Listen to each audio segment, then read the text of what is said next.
a collection of Republicans, socialists, trade unionists, and people of progressive thinking. The Anti-Internment League is made up of people of various it's made up of people of various backgrounds, faiths, people of no faiths, and people of no politics.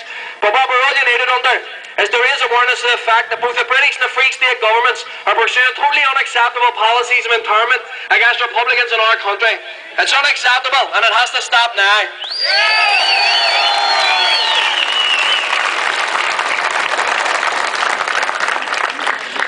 There were people through the media and social media and other outlets who said that the people that support these men and women that are currently interned, they can fit them into a telephone box. Well, I'd like to see them get all us into a telephone box and eat.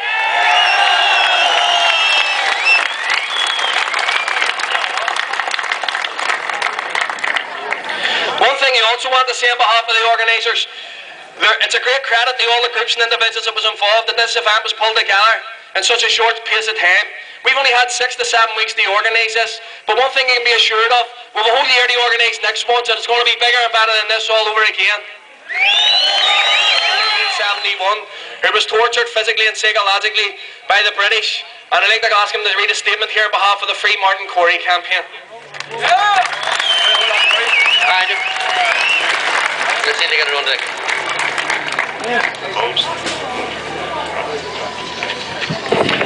Good evening and well done, everybody. It's turned out great tonight, and proud of the way you've all behaved. I'm reading this statement out on behalf of Jim McElmurray, who looks after Martin's interests and is a close friend of Martin's. Unfortunately, Jim couldn't make it himself. Martin Corey is a 62-year-old man who served 19 years as a life in Long Castle Republican prisoner. He was released by the prison authorities in 1992 and began to rebuild his life.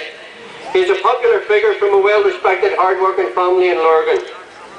It was a proud day for Martin when he was granted a loan to purchase his own mechanical digger. After a period of time, he gained a contract as a parish grave digger, covering several cemeteries in the greater Lurgan area.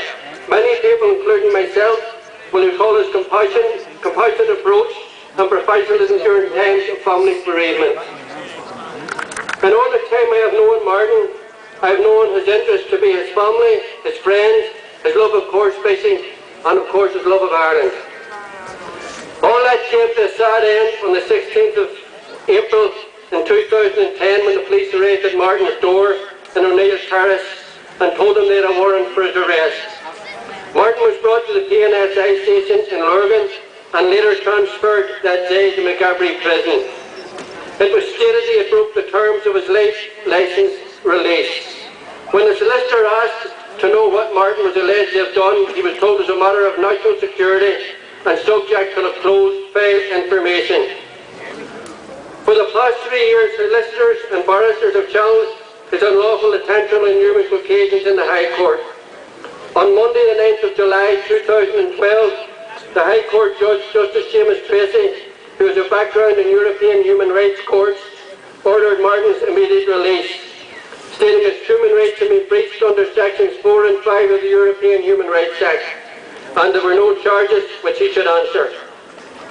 Jim then waited for 4 hours outside McGabry with Martin's family, only to be told at 4:15 that day that the current Secretary of State, Englishman Owen Patterson, had overruled the High Court judge and blocked Martin's release. I was only 25 yards away from Martin when I received the call. I watched him step out of the prison van at the reception centre, and unfortunately had to watch him walk back into the van to be returned to the cell. As he got into the van, he paused, stared at me, and it's one of the hardest and cruelest moments that I've ever witnessed in my life. Martin has a legal entitlement to an annual parole review every 12 calendar months to reevaluate the reasons for his continued internment. I have been accepted to speak on Martin's behalf at those parole hearings. However, every date that has been set for Martin's hearings in the last year has been followed by a cancellation by the parole committee, citing different circumstances each time. Martin has not received a parole review for almost 2 years now, and a legal action deemed by the European Court of Human Rights in Strasbourg that what they are doing with Martin now is illegally. We are currently awaiting a date to take his case to the High Court again for judicial review. Martin has been subject to a number of incidents during his time in internment. These include waiting over 3 weeks for emergency dental appointments, of which a vet would have a legal obligation to report a pet owner if he found an animal be kept in this manner for that period of time. Martin's request. That's right. Martin's request for a compassionate parole to attend his brother's funeral was denied by both the court and the prison service without any reason given. He was only granted leave to attend 1 hour before the service started, after a request was made to the Minister of Justice on humanitarian grounds. I myself have made 3 requests to the prison ombudsman to intervene in cases concerning material submitted by myself for Martin for use in his handicrafts. The prison staff either confiscated the printed image material or refused to provide them to Martin. On each of the 3 occasions, the prison ombudsman held a decision in Martin's favour, ruled against the Northern Ireland Prison Service and determined the material must be given to Martin. Martin's case has been to the High Court several times in the past 2 years without finding any criminal offence to which he can be charged. If Martin had been charged with possession of a legal firearm at the time of his arrest, he would now possibly be free. There is no other name for his detention other than internment without trial. As a close friend of Martin's, I am in a better position than most to know if he is ever involved in any activity that could be deemed illegal or a threat to national security. A phrase often utilised by the faceless, nameless individuals in the courts. I can say without fear of contradiction that Martin is an innocent man. Everyone should make their voice heard and call upon the Secretary of State to bring charges against him or release him immediately. I speak to Martin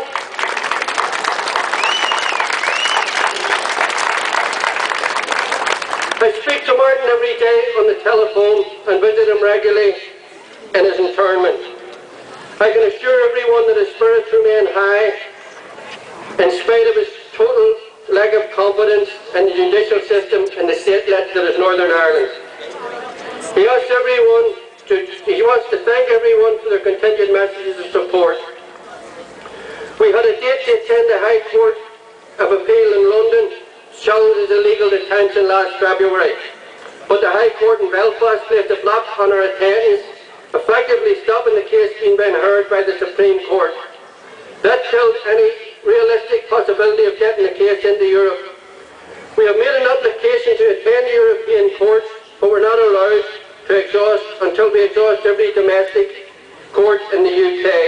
Europe will then put us on the slow track, and it could be 3 to 4 years before the case is in front of him. Martin, as I said, is by law allowed a parole board review every 12 months, and he has not been granted one since August 2011. We are currently seeking a date in September for the parole board to sit, and I have been cleared once again to speak on Martin's behalf at the parole board. I visited Martin last week, and I left in 4 sheets of photographs for Martin and the other prisoners for use in their handicrafts. The prison officer refused to accept them due to the nature of the illustrations, he said. There were photographs of the 10 hunger strikers of 1981 and of the second victories of 1916. After a heated discussion with him, I requested to see his supervisor, and he would only accept them to pass them on to the security unit in the prison to study them. Still no acceptance of our culture and our traditions in Ireland, and they try to tell us things have changed. We're now living in a city of equals. I think we saw that tonight. I would like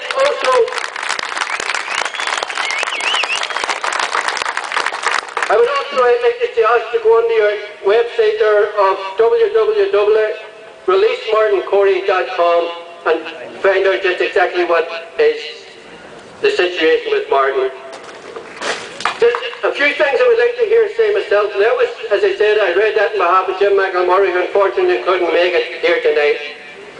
But generally when we speak about internment, we speak about the men. I now want to speak about the women. And talking of Martin earlier reminds me of Anne Devlin, who in 1803 spent 2.5 years in prison in Kilmainham jail with no charge like Martin. Her cell, which I visited only last month, was less than 3 feet wide. I could stand with my shoulder blades to one wall, reach out and touch the opposite wall.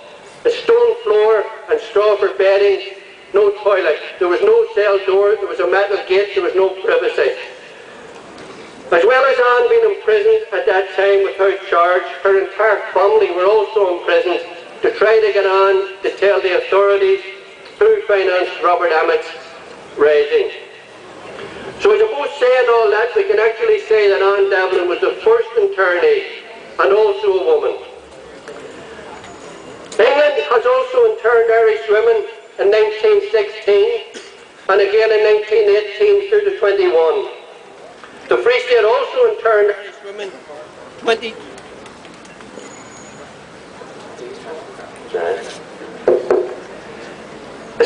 The Irish government also interned Irish women through 22 to 24.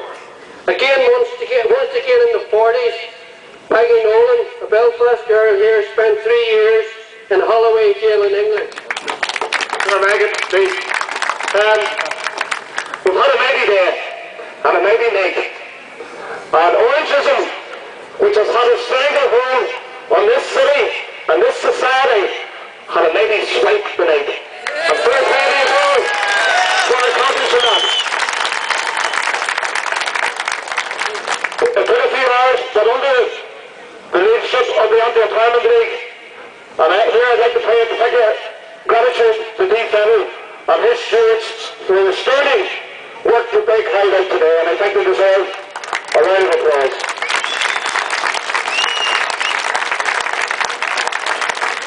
It's a wee bit ironic, but 43 years ago, as a tender 16-year-old, I happened to be walking this road here. I had been on a camping holiday in South Hill, County Galway, and I'd met up with a Fianna lad from the Lower Falls, and when we heard about internment, we decided to get back to this city of Belfast to play our part in resistance against the forces of the crown. We had a very eventful week. I don't want to go into it here now, but we played our part. And my parents, God bless them, they said, at least our people won't be laughing and going, little did they know. However, on a serious note, every Democrat throughout the world recognises and acknowledges that internment, imprisonment without trial, is a basic human rights infringement. And yet, this ugly little statement which was formed in the 1920s has managed to use internment in every decade leading up to 1971, this anniversary tonight. Then, Brian Faulkner, the last Unionist Prime Minister of Northern Ireland, or Ulster, decided to use internment once again to try to smash our risen people. Over 300 men were taken from their homes. They were taken into helicopters and then thrown from the air, blindfolded, relentlessly beaten by British forces, RUC men and screws. And 12 of them, the infamous 12-footed men, were brutally and psychologically tortured. Britain is perfidious Albion, and perfidious Albion always gets by. And today, 42 years on, we still have internment, but they use a different type of employment. No longer are hundreds of men and women imprisoned. Instead, in devious fashion, they carefully select those that they wish to punish. They want to punish the men and women, Republican men and women. They want to punish their families, their loved ones, their communities. The struggle of the women in this country as well. I'd like to introduce our main speaker, Angela Nelson.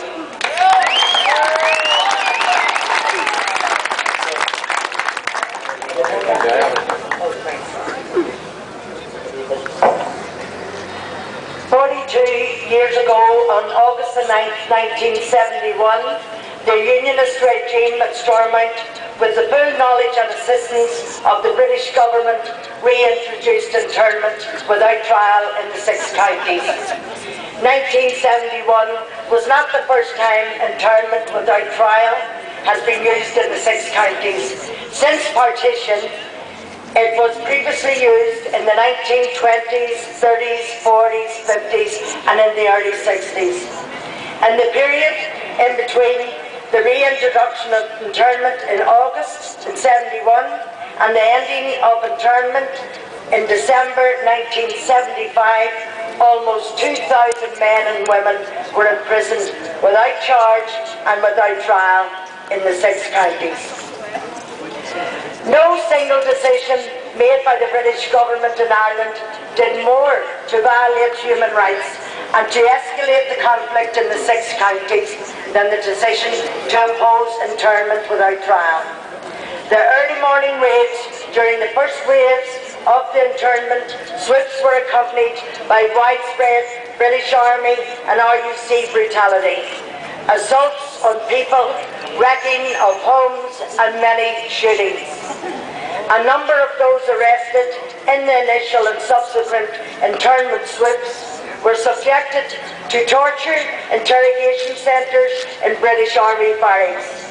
Techniques used including blindfolding and throwing from helicopters prisoners who believed they were hundreds of feet in the air, making prisoners run through broken glass in their bare feet. White noise and other sensory deprivation methods, forcing prisoners to stand for hours, spread-eagled against walls and physical beatings. The European Commission of Human Rights ruled in 1976 that the British authorities were guilty of torture and inhuman and degrading treatment. That was not the sole outcome of the brutalities that accompanied internment. In the Ballymurphy area of this city, British paratroopers shot dead 11 innocent civilians in the 3 days after internment was imposed. Less than 6 months later, in January 1972, these same British paratroopers returned to the streets of another Irish city, where they shot dead 13 people. Taking part in an anti-internment march and rally in Derry, and a 14th person died later of their injuries. But it should not be assumed that internment is somehow a specifically British solution to an Irish problem. Virtually every country in the world has repressive legislation on its statute books, and the jails of many lands are filled with prisoners who are not charged with any crime other than opposition to the regime in power, and who are never likely to come to trial. Nor is torture, brutality, or plain old-fashioned ill-treatment the sole prerogative of the British state. Internment without trial is practiced by the USA in Guantanamo Bay, in Afghanistan or Iraq. Israel holds many Palestinian prisoners without charge or trial. Almost 4 decades, the British state power has also exercised a punitive system of imprisonment against those politically disaffected from the 6-county state through the use of a process known as internment by remand. Under this process of internment by remand, political activists are today arrested, held and questioned in a special interrogation centre, Antrim Holding Centre, charged with various offences and then remanded in custody. Evidence shows that those held under this process can be held in prison for extended periods of time, which in a number of cases have lasted for up to 3 years, only to be eventually released at either the trial or the immediate pre-trial stage due to A, a lack of evidence, B, the charges are withdrawn by the prosecution authorities, or C, no evidence is found to substantiate the charges. Internment by remand was previously used in the 6 counties by the British state during the 1970s, 1980s and the 1990s. This replaced the process of internment without trial, which the British introduced in August 71 and which lasted to 75. The use of internment without trial was abandoned by the British due to the widespread opposition in Ireland to its use and international condemnation. Britain for the denial of basic legal rights to those detained. Internment by remand is merely a more subtle and insidious form of internment. It is not a new invention, given that as a process, internment by remand commenced as a planned strategy in the late 1970s. Britain would claim that this was part of a legitimate legal process, as unlike internment without trial, persons faced charges, court appearances and the possibility of a conviction at trial some far off future date. Furthermore, as this strategy of internment by remand also involves the prosecution service, the judiciary and the wider legal system, Britain could respond to critics of the system and direct justifiable censure by claiming that due process must take its course. That, of course, was the illusion. The reality was that men and women were arrested, charged, remanded in custody, with many being eventually released 1 year, 18 months or 2 years later, when it was found that the charges could not be substantiated. Nevertheless, the strategy of internment by remand allowed Britain to remove political opponents and key activists for protracted periods of time. Despite various changes to the legal and judicial system in the 6 counties in recent years, the system of internment by remand still continues in use to this day. Indeed, some of those who were previously critical opponents of internment by remand and who represented victims of that process are today integral parts of the prosecution and judicial system which implements the system. Similarly, those who were previously politically opposed to internment by remand and who were themselves as victims of that process are today remarkably silent on its continued operation in the 6 counties. Various international conventions dictate that a person is entitled to a trial within the shortest possible time. Furthermore, those same international conventions advise in view of both the presumption of innocence and the presumption in favour of liberty, that the remand of persons in custody should be the exception rather than the norm. Additionally, international conventions also suggest that in order to avoid inappropriate use of remand in custody, the widest possible range of alternative, less restrictive measures shall be made available. Yet, when it comes to dealing with persons who form part of the political opposition to the status quo in the 6 counties, these internationally accepted rulings and guidance are continuously and flaunted and ignored. Holding someone in remand in prison for up to 3 years only for that person to have the charges finally withdrawn or to have a court exculpate that person is most certainly not in keeping with the intent of those conventions. Internment by remand as a corrupt practice is made more insidious as it is often based upon trumped up and spurious charges with little or no substantial evidence to even remotely substantiate such charges in the first place. Nevertheless, the judicial, prosecution, policing and political systems within the 6 counties all willingly, unquestionably collude in supporting this unjust practice. This collective defence of an unjust system by those in positions of power does not make that system any less unjust. nor does the fact that only scores of people, rather than hundreds or thousands, are affected, make the injustice any less severe. On the contrary, it is exactly such circumstances that permit those in power to gradually and incrementally increase the violations of an individual's human rights and civil liberties.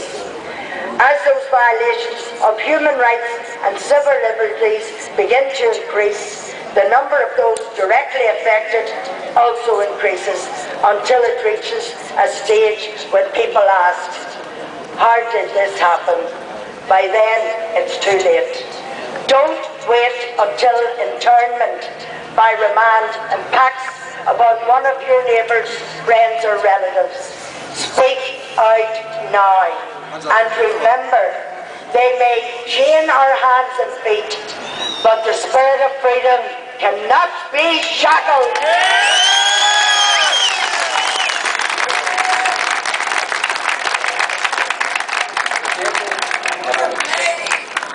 All remains to say thank you to everyone. I want to pay particular tribute to everyone for maintaining their discipline in the face of PSNI provocation and stalling tactics both at North Queen Street and at Carrickhill. I think everyone deserves a big round of applause for maintaining their discipline and holding the line there. The organisers of this event promised people at the beginning of this event, hours and hours ago, in Ardoyne Avenue, outside the Shamrock Club, that we would get people here tonight, that we would march through that town, and we did it, and we did it successfully, and it's a great example of how unity can only further benefit in terms of wider issues as well. And just a couple of the announcements. The Greater Ardoyne Residents Collective are having a protest against the unwanted apprentice boy sectarian march in the morning, and they're asking, can all residents and supporters assemble at 7:30 a.m. at the front of the houses or on the Ardoyne and Crumlin roads. On Sunday there's an event for Seamus Morris and Peter Nolan, who were both assassinated and as a result of collusion by a loyalist death squad 25 years ago on the 8th of August 1988. And that flag unveil is organised by friends and family of the two men, and it's at 1 o'clock on Sunday at the bottom of Brubham Park. And also finally, as Ashley touched on, the Ballymurphy Massacre Truth and Justice March assembles at 1:30 at Springfield Park on Sunday here, and everyone's welcome. So thank you everyone for coming. It's been a great display of solidarity to the men and women currently in town. Going to be the mail, but somebody are that.